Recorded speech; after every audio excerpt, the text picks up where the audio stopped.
ګرانو کتونکو څنګه چې زه تاسو ته وایم چې دې پیرې د پی کې 65 ام پی ای انشاءالله لفخان شیرپو دی هغه ولې ویم پته درته زه چې چېرته کې لاړ شم نو داسې سپینګیري هغوی پړه کې زه د مخکې نه پروت یم چې نه دې پیرې م اوټ اچو نو چې اچو لفخان شیرپو ته بیا اچو کرین ته بیا اچو او چې اوټ هم اچو مو نو بیا به هم دې پیرې کرین ته اچو بابا داسې ده که نه نوم دې څه دې ورته ووایه دې خلکو ته ووایه لفخان له اوټ ولې ورکوم او شاه جهان اوټ لفخان له ولې ورکې مده خدمتونه کړي دي منډې والي وړاندې سیلابونو کې منډې والي دي اوري او الله دې کامیاب کړي کمپین بم کې انشاءالله درکوي به ولې به نه درکوي زمانه ورته خو امیدوار اوازونه د قوم دپاره کړي دي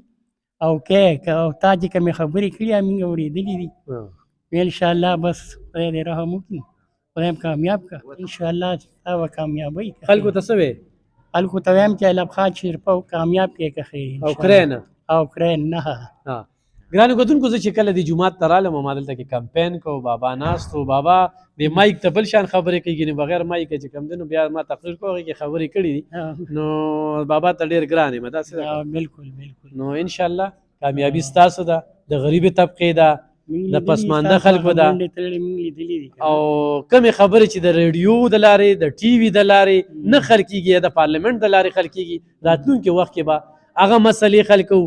او بل ګرانو کتونکو خو زه بیا وایم په جومات کې ولاړ یم خو د تحریک لبیک په پاکستان کې حکومت راغی نو بیا خو نظام ډېر بل شان ترې بیا خو پکې هره طبقه ګوره دا خان او غریب خبره کوي خو په دې خانانو کې هم ډېره مظلومه طبقه ده د هغوی مسلې هم روچتو خو موږ په تش وسایل روانو نو په دې معاشره کې غریب سړي ته آیا د الیکشن حق نشته بل دغې پارټو والا سره سپیس نشته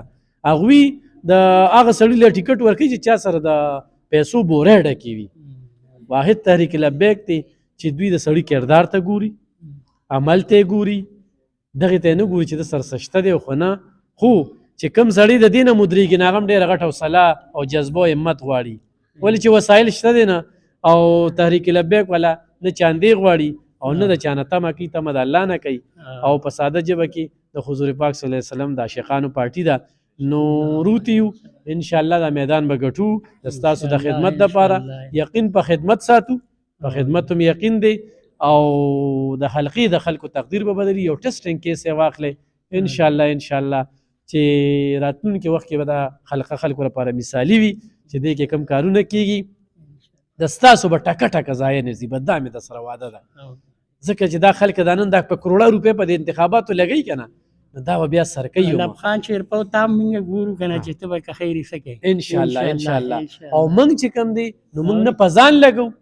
په بل به لګو او ستاسو پیسې به لګو دا په تاسو زموږ احسان نه دی چې خلک وایي لاره مې درله وکړه ټرانسفارمر مې درته ولګو دا مې وکړه دا ستاسو وخت دی خو قانون سازي دا انتظامیه به درله تابع کوم چې د غریب او د عام خان چې کوم دی یو شان اورېدل کېږي نو چې داسې سپین ږیري را سره وي د هغوی دعاګانې وي در سره انشاءالله جیت د تحریک لبیک دی جیت د کرین دی او جیت د لفخان شیرپو دی